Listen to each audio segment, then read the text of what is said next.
Gears of War Judgment is the first Gears game developed outside of Epic Studios, and it's brought to you by People Can Fly, who most people know from Painkiller or a little game called Bulletstorm.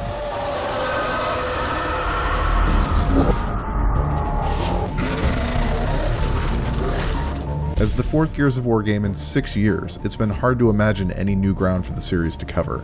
The story improvements that Gears Judgment makes are in subtle ways. Whereas previous Gears games were exploring the post-apocalypse, this is Apocalypse Now. It's very much destruction and progress as opposed to the aftermath of destruction.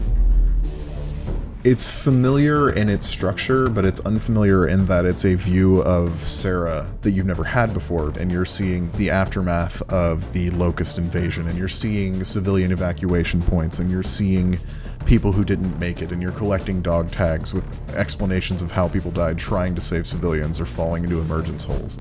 Set pieces in Gears of War Judgment aren't a theme park ride like they were in previous Gears games. They're about combat and large groups of enemies rushing you and setting up tower defense segments almost, in that you have to defend points from waves of spawns. The new dynamic spawn system forced me to come up with new strategies on the fly. Gears of War Judgment adapts to the way you play by changing enemy types and tactics based on your approach. You can't just keep approaching the same situation in a different way over and over again until you get it. You need to think tactically and learn to deal with the things that are in front of you no matter what they are and what you have. The arcade scoring system from Gears of War 3 returns, but now it's in the campaign proper. It brings back that sort of idea of competitive score-based gaming with other people. It's not just, how many kills can I get and can I meet this challenge? It's, how many kills did this person on my friends list get and how can I beat them?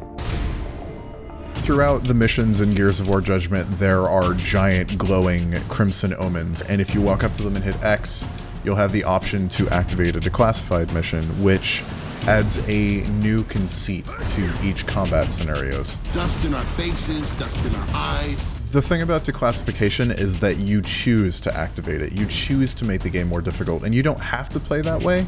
Although with the scoring system, it almost makes you feel like you need to, otherwise you're not earning scores as fast. Occasionally that means that you're going to be frustrated going through a section over and over again, but the reward you feel when you finish it is way, way more prevalent than you'd feel if you just played it on easy.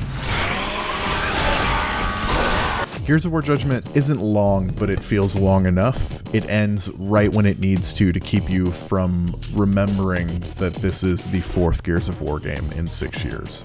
It manages to keep delivering new combat experiences without feeling like a rehash of itself. This is borne out in playing Aftermath, which is the sub-campaign that takes place during Gears of War 3 that feels like an afterthought, and it's missing all of the stuff that makes Gears of War Judgment cool and fresh. People Can Fly did at least try something different with Overrun. Overrun is an asymmetric multiplayer mode where one side is Locust and humans are playing on a class-based team with soldiers, engineers, medics, and scouts. But it's an experiment that works decently, rather than the next stage in Gears development. And the only substantive addition to competitive play is a point capture mode and a few new maps. It's not a revolution. The absence of Horde and some of the features of Gears of War 3 make Gears of War Judgment feel like it's a supplement as opposed to a replacement for Gears of War 3. People Can Fly have added enough cool new bits to make the game feel fresh for a while. Successful side experiments with class-based multiplayer and more aggressively arcade-influenced shooting notwithstanding, Gears of War Judgment doesn't feel essential in the same way its predecessors did. It's not a genre-defining masterpiece, it's just a great shooter.